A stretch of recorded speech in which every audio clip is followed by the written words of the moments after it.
बच्चों good afternoon. मैं राहुल आज आपसे बात करूंगा बच्चों आपके पूरे एग्ज़ाम के ऊपर। और सबसे बड़ी बात ये है कि भैया जो 40 पेज वाली कॉपी होती है ना, उस पर कैसे लिखना है ये बता दीजिए। क्वेश्चन पेपर का पैटर्न क्या होने वाला है ये बता दीजिए। मार्किंग पैटर्न क्या होने वाला है ये बता दीजिए। हिंदी इंग्लिश में आंसर लिखना कौन सा सही रहेगा ये बता दीजिए। और ये जो 40 पेज वाली कॉपी है ज़रा हमें भी दिखा दीजिए, परीक्षा देने से पहले मैं एक बार देख लूँ। ठीक है, तो बच्चों ये 40 पेज वाली कॉपी मैं आपको दिखाऊंगा ही दिखाऊंगा, लेकिन बात कर लेते हैं क्वेश्चन पेपर पैटर्न का। तो बच्चों आप सभी को पता होगा लखनऊ विश्वविद्यालय ने नोटिफिकेशन जारी करके कहा था कि हम 10 लॉन्ग क्वेश्चन पूछेंगे, जिसमें से आपको 5 लॉन्ग क्वेश्चन करने होंगे। अब 5 लॉन्ग क्वेश्चन कैसे आ सकता है बच्चों ये भी जान लो। तो लखनऊ यूनिवर्सिटी ने ये भी बताया था कि हम 5 लॉन्ग क्वेश्चन जो होगा उसमें हम 2 तरीके से कर सकते हैं, या एक ही क्वेश्चन पूछ सकते हैं। एक क्वेश्चन 7.5 नंबर का, ठीक है, और दूसरा क्वेश्चन ए बी, दूसरा क्वेश्चन 7.5 नंबर का। अब एक सवाल होता है बच्चों, कॉलेज में एक थोड़ी दिक्कतें आती है। जैसे मान लो आप 7.5 नंबर का क्वेश्चन कर लिए, ए क्वेश्चन कर दिए, तो उसका बी करना जरूरी होगा 7.5 नंबर का। ठीक है, अगर कोई क्वेश्चन 15 नंबर का है तो 15 नंबर वाला कर रहे हो तो 15 नंबर आपको पूरा करना ही होगा, उस क्वेश्चन को दूसरे क्वेश्चन पे नहीं बढ़ना होगा। तो इन चीज़ों को ध्यान रखिएगा बच्चों। और उसके बाद से अब मार्किंग पैटर्न बता दिया, क्वेश्चन पेपर पैटर्न बता दिया। अब एक लैंग्वेज के ऊपर सवाल पूछ रहा होगा कि बच्चा कौन सा लैंग्वेज में लिखें। बच्चों ये वीडियो थोड़ा सा लंबा होगा, ठीक है, लेकिन आज आप सब कुछ देखे के जाओगे और एग्जाम देने जाओगे ना, तो आपको ये सारी बातें याद रखनी। ठीक है, तो बच्चा ये सवाल पूछता भैया आंसर किस मोड में लिखें, हिंदी में लिखें या इंग्लिश में लिखें। तो देखो भाई, लखनऊ जो शहर है थोड़ा अंग्रेज़ों का भी शहर था। ठीक है, तो प्रॉब्लम ये होती है बच्चों, जो हिंदी में आंसर लिखता है नंबर नो डाउट नंबर मिलता है, लेकिन नंबर थोड़ा कम मिलता है। इंग्लिश लिखने वाले बच्चों को थोड़ा अच्छे नंबर मिलते हैं, थोड़ा ज़्यादा नंबर मिल रहे हैं। ऐसा कब, मतलब हम लोगों ने खुद एनालाइज किया बच्चों 5 साल से यहीं इसी यूनिवर्सिटी में, और हर साल हम लोग कम से कम 3 4 5 कॉपी RTI के थ्रू निकलवाते हैं और देखते हैं कि कैसे मार्किंग हुई है। ठीक है, तो आपको मैं कोशिश करूँगा, आप भी यही कोशिश करिएगा कि आपका जो आंसर हो वो इंग्लिश मीडियम में लिखें। ठीक है, इंग्लिश में लिखने की कोशिश करिएगा। अगर मान लो आप हिंदी मीडियम से ही बिलोंग करते हैं तो बच्चों नो डाउट हिंदी मीडियम में लिखिएगा। अब जान लेते हैं बच्चों कि भैया अब 40 पेज वाली कॉपी दिखा दो। 40 पेज वाली कॉपी दिखाने से पहले बच्चों आपको सभी से कहूँगा कि गूगल प्ले स्टोर से यदि आप BA BSc BCom BA LLB के स्टूडेंट हैं तो गूगल प्ले स्टोर से ये LU अपडेट मोबाइल ऐप ज़रूर डाउनलोड कर लीजिएगा। डाउनलोड करेंगे तो क्या होने वाला है ये पूरा देख लीजिए बच्चों। सबसे पहले आप 40 पेज वाली कॉपी देख लीजिए, उसके बाद से बताते हैं। देखिए ये ओरिजिनल पेपर है जो लखनऊ यूनिवर्सिटी क्या करती है, बच्चों को देती है लिखने के लिए। तो इसमें टोटल होगा 42 पेज होगा बच्चों। ठीक है, लेकिन 40 पेज वाली कॉपी लिखने के लिए होता। अब बच्चे के पास एक सवाल होगा, भैया क्या 40 पेज के बाद भी बी कॉपी मिलता है? जी नहीं बच्चों, आपको यही एक लास्ट कॉपी दी जाती है और इसी में आपको सारे क्वेश्चन आंसर 5-10 में 5 करने तो पाँचों करने, कोई भी बी कॉपी नहीं मिलता। अब भैया बता दो कि एक अच्छे आंसर कैसे लिखें, कैसे शुरुआत करें आंसर। तो ये हम हमेशा अपने पेड बैच जो भी हमारे स्टूडेंट्स सब्सक्रिप्शन लेके रहते हैं उनको बताते हैं। तो बच्चों सभी से कहते हैं कि जब भी आप कोई भी आंसर लिख रहे हो, यदि BCom BA के स्टूडेंट को फॉलो ये ज़रूर करना चाहिए। कोई भी आप आंसर लिख रहे हो तो सबसे पहले क्या करो बच्चों, एक उसके बारे में डिफिनीशन दो। ठीक है, उसके बाद से उससे रिलेटेड, जैसे मान लो आप कुछ भी लिख रहे हो तो उसके बारे में फ्लो चार्ट बना लो। भैया मेरे पास फ्लो चार्ट बनाने के इतने बड़े टाइम नहीं है, तो फ्लो चार्ट बनाना बहुत आसान है। जैसे इस तरीके से गोला बनाना, जैसे मान लो इसमें फीचर लिख रहे, फीचर लिखना है, ऐसे 4-5 जो भी पॉइंट आपको नीचे लिखना है तो ये बोल्ड बोल्ड लेटर में दिखा दोगे बच्चों ना, तो इसका इंप्रेशन कुछ ज़्यादा पड़ता है। उसके बाद से उसे थोड़ा सा एक्सप्लेन कर दो। ठीक है, और कोई एक अप्रोप्रिएट, जैसे अगर क्वेश्चन में कोई एग्जांपल का है तो दे के समझा दो, अगर तुम्हारे पास लगता है तो समझा दो। ठीक है, एट लास्ट में थोड़े बहुत कंक्लूजन लिख देना बच्चों। अब जान लेते हैं बच्चों कि 15 नंबर की कॉपी में, ठीक है, 15 नंबर में आपको कितने कैसे किस तरीके से आंसर लिखने हैं ये जान लो। तो सबसे पहले लॉन्ग आंसर के लिए हम प्रेफर करेंगे बच्चों, अब तो शॉर्ट आंसर, जैसे मान लो 7.5 नंबर का जो क्वेश्चन आएगा तो उसमें कम से कम बच्चों 2 से ढाई पेज करिएगा ही करिएगा, लिखिएगा ही लिखिएगा।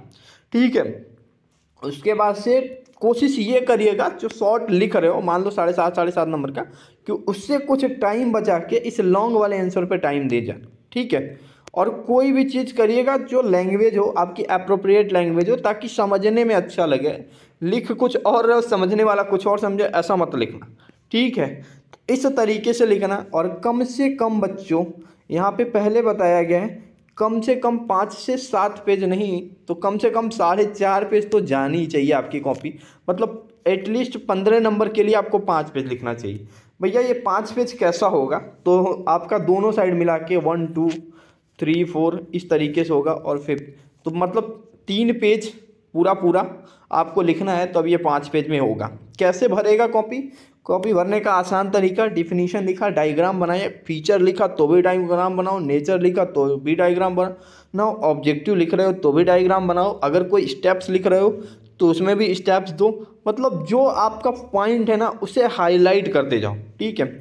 और हम आप सभी से एक छोटी सी रिक्वेस्ट करेंगे बच्चों, कभी जाइएगा एग्जाम में, कभी भी जाइएगा तो ये जेल पेन मत लेके जाइएगा। आपकी कॉपी जो होती है ना, आपके परीक्षा देने के कम से कम 1.5-2 महीने बाद चेक होती है। अगर आप जेल पेन से लिखे होंगे ना तो वो सारी चीज़ें बेकार हो जाती हैं, तो आप जेल पेन लेके मत जाइएगा।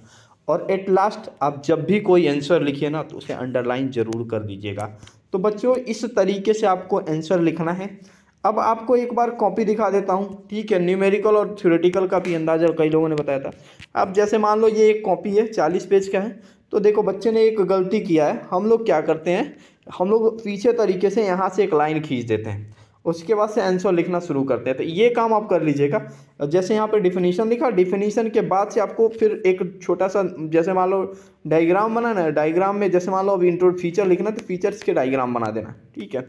ऑब्जेक्टिव लिख रहे हो तो ऑब्जेक्टिव के डायग्राम बना देने हैं। और डायग्राम बनाने के बाद फिर दूसरे पेज पे जाके आपको एक्सप्लेन करना है। इससे क्या होगा, आपका पेपर भी बढ़ेगा, पेपर देखने में भी अच्छा होगा। और जिसकी राइटिंग थोड़ी बेकार है ना, अभी 10 दिन का टाइम है बच्चों, ध्यान से बैठ के राइटिंग बना लो, ठीक है। अगर राइटिंग अच्छी रहेगी ना तो नंबर भी थोड़े अच्छे मिल जाते हैं, ठीक है। और ये देख लो हालचाल, ये कॉपी है। और आप लोग, कई लोग पूछते हैं भैया थ्योरेटिकल करें कि न्यूमेरिकल करें, क्या होगा। जनरली बच्चों मैं बीकॉम का स्टूडेंट रहा, अभी करंट में एमकॉम भी था। तो प्रॉब्लम ये होती है ना बच्चों कि आपके जो बीकॉम में क्वेश्चन होते हैं, ठीक है, इसमें थ्योरेटिकल और न्यूमेरिकल के ऊपर अगर आप सवाल पूछते हो ना, तो बीकॉम का 6 सेमेस्टर तक जितने भी एग्जाम होते हैं, ठीक है, तो इसमें ये होता है सबसे पहले कि आपके पास दोनों ऑप्शन होते हैं। जैसे मान लो आपको 10 लॉन्ग क्वेश्चन बच्चों मिलेगा, तो हर बार आपको कम से कम 6 से 7 सवाल जो होगा वो थ्योरी का होगा, और 3 से 4 सवाल जो होगा वो न्यूमेरिकल का होगा। चाहे वो आप स्टैट का पेपर हो, चाहे वो फाइनेंशियल अकाउंट का पेपर हो, चाहे वो मैक्रो इकोनॉमिक्स का पेपर हो, चाहे वो बिजनेस फाइनेंस का पेपर हो, कोई भी पेपर होगा बच्चों, कम से कम ये 6 से 7 सवाल जो होगा ना, ये थ्योरी वाला ज़रूर दिखेगा। भैया ये कैसे क्वेश्चन आते हैं, किस तरीके से क्वेश्चन आते हैं, तो ये इस तरीके से आता है। और हम लोग क्यों आपको न्यूमेरिकल करने के लिए नहीं कहते हैं, तो आपको आज जब लाइव एग्जांपल दिखा दे रहा हूँ बच्चों, क्यों हम लोग नहीं कहते हैं कि आप ना करो बच्चों। अगर आप ये पेड बैच वालों को ये PDF आज मिल जाएगी, तो ये मैं मोबाइल ऐप में अपलोड कर दूंगा कि कैसे लिखना है, क्या करना है। बट आप लोग ऐसे मत लिखिएगा, ये थोड़ा सा प्रिपेयर नहीं था, ये हमने RTI के थ्रू एक कॉपी निकलवाई थी तो उसका था। अब बच्चों आप कहते हो जैसे देखो मान लो ये न्यूमेरिकल क्वेश्चन है, ये पूरा सही हुआ तो इस पर 15 नंबर मिल गया। और इसके जस्ट नीचे क्वेश्चन में थोड़ी बहुत दिक्कतें आई तो यहाँ पे सिर्फ इन्हें 5 नंबर मिला। तो हम लोग कोशिश यही करते हैं बच्चों, एटलीस्ट आप कम से कम थ्योरी लिखिए। थ्योरी लिखेंगे तो बच्चों क्या होगा, थ्योरी लिखेंगे तो कम से कम आपका जो 10 से 12 नंबर होगा ना 15 नंबर में, वो आपका होगा। अगर आप न्यूमेरिकल करते हैं तो स्टेप वाइज ज़्यादा फॉलो अप नहीं हो पाता है, कभी कभी इन केस ऐसा होता है वो टीचर के मूड पे डिपेंड करता है, वो नंबर कट जाता है। तो हम लोग कोशिश यही करते हैं कि आपको जो भी एग्ज़ाम की तैयारी करनी है आप लिख के तैयारी करिए। और कम से कम आप कोई भी थ्योरी लिखेंगे बच्चों, कम से कम अगर 4.5 पेज से ज़्यादा जा रहे हैं तो आपको कम से कम टीचर 10 नंबर तो दे ही के जाएगा बच्चों। तो इस तरीके से ये पूरी कॉपियाँ थी जो मैंने आपको दिखा दी हैं बच्चों। अब आपके समझ में आ गया होगा कि कैसे क्या करना है, ठीक है। अब बच्चों एक बार ये देख लेते हैं, जैसे मान लो कि अब आपके पास कई सारे सवाल होंगे कि कुछ किस सब्जेक्ट में कितने थ्योरी और कितने न्यूमेरिकल आएंगे। तो अब जो बच्चे कॉमर्स स्ट्रीम के नहीं हैं वो वीडियो छोड़ के जा सकते हैं। जो बच्चे कॉमर्स स्ट्रीम के हैं वो रुके रहिए और जान लीजिए आपके सब्जेक्ट की पूरी असली सच्चाई।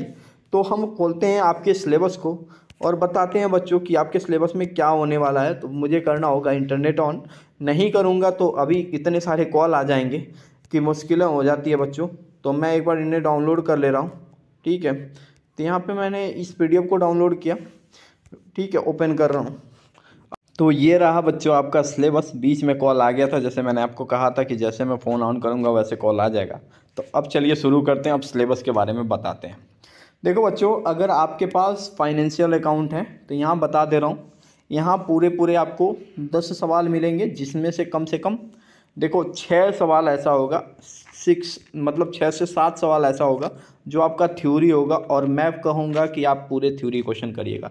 भैया कौन सा क्वेश्चन कैसे आएगा, किस तरीके से आएगा, तो बच्चों अगर आप LU update mobile app download किए रहोगे ना, तो वहाँ सेमेस्टर एग्जाम बूस्टर और प्लस मोस्ट इम्पॉर्टेंट का जो क्वेश्चन होगा ना, उससे बाहर से कोई भी क्वेश्चन आपके पेपर में नहीं आएगा, मैं बता दे रहा हूँ बच्चों, ठीक है। अब आप अपने दिमाग में एक चीज़ बैठा लेना, जब तक आप कॉलेज में पढ़ना बच्चों, मेरा यही प्रेफर रहेगा।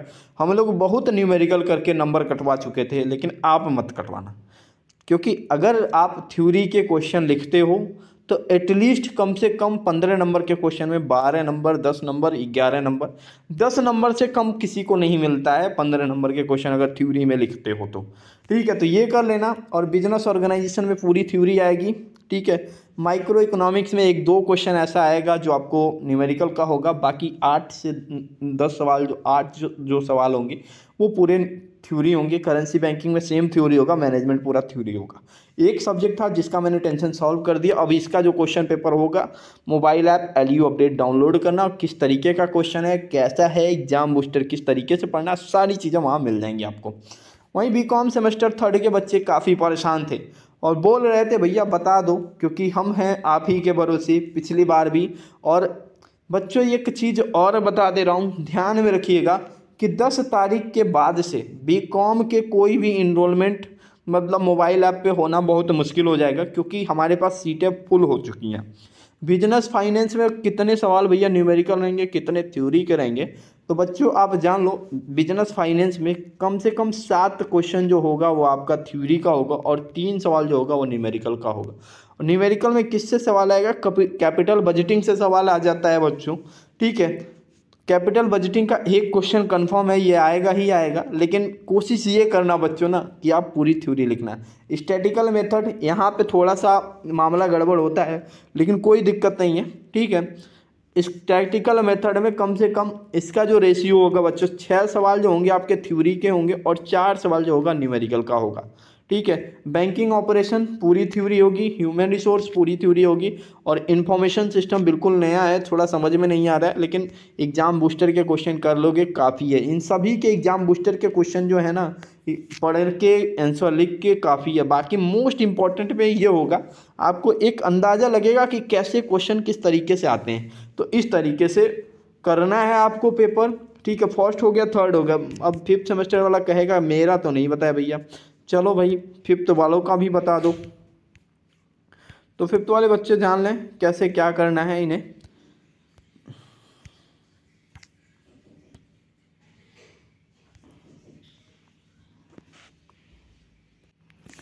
ये है बच्चों 5th सेमेस्टर का पूरा सिलेबस, ठीक है। अब जान लेते हैं बच्चों किसमें कितनी थ्योरी और कितने न्यूमेरिकल आएंगे। तो GST में मात्र 1-2 से न्यूमेरिकल आता है, ठीक है, जिसमें ITC कैलकुलेट करना होता है, ठीक है, या इस पर ये बताना होगा किस चीज़ों पे कितनी GST लगेगी। ये बाकी के जो क्वेश्चन है, मैक्रो इकोनॉमिक्स में 2 सवाल आपके न्यूमेरिकल होंगे, बाकी 8 सवाल आपके थ्योरी होंगे। बाकी इतने जो सिलेबस हैं वो सभी आपके थ्योरी क्वेश्चन आएंगे। यहाँ भी वही रेशियो है कि आप थ्योरी प्रेफर कर सकते हो, लेकिन ये चीज़ें हैं बच्चों, थोड़ा लेबर वेलफेयर लॉ में बच्चों के पास डर बना रहता है, ठीक है। तो इस डर को निकालिए, थोड़े से सेक्शन जो हैं उसे ध्यान से पढ़िएगा, पेनल्टी जो होगा उसे अच्छे से कर लीजिएगा, वो हर बार उसके क्वेश्चन जरूर आते हैं, ठीक है। मेडिकल ऑफेंस के बारे में पढ़ लीजिएगा, ठीक है। तो ये 2-3 क्वेश्चन जो ऐसे होते हैं आते हैं, बाकी आप एग्जाम बूस्टर के क्वेश्चन जरूर देख लीजिएगा, मोबाइल ऐप पे अवेलेबल है तो हासिल कर सकते हैं, ठीक है।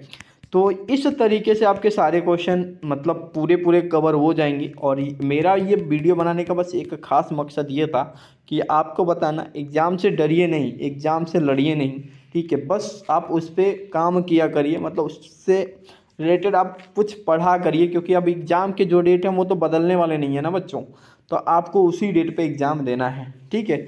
तो होप ये वीडियो आपको पसंद आया होगा, तो वीडियो को लाइक ज़रूर कर दीजिएगा। और जाते जाते आप सभी से यही कहना चाहूँगा कि कम से कम एलयू अपडेट मोबाइल ऐप ज़रूर डाउनलोड करिएगा। गूगल मतलब वहाँ पे क्या करिएगा, क्लासरूम वाले बटन पे क्लिक कर दीजिएगा। क्लासरूम वाले बटन पे क्लिक करेंगे तो आपके सब्जेक्ट के सभी नोट्स वहाँ दिखेंगे। तो थैंक यू सो मच बच्चों फॉर वॉचिंग दिस वीडियो।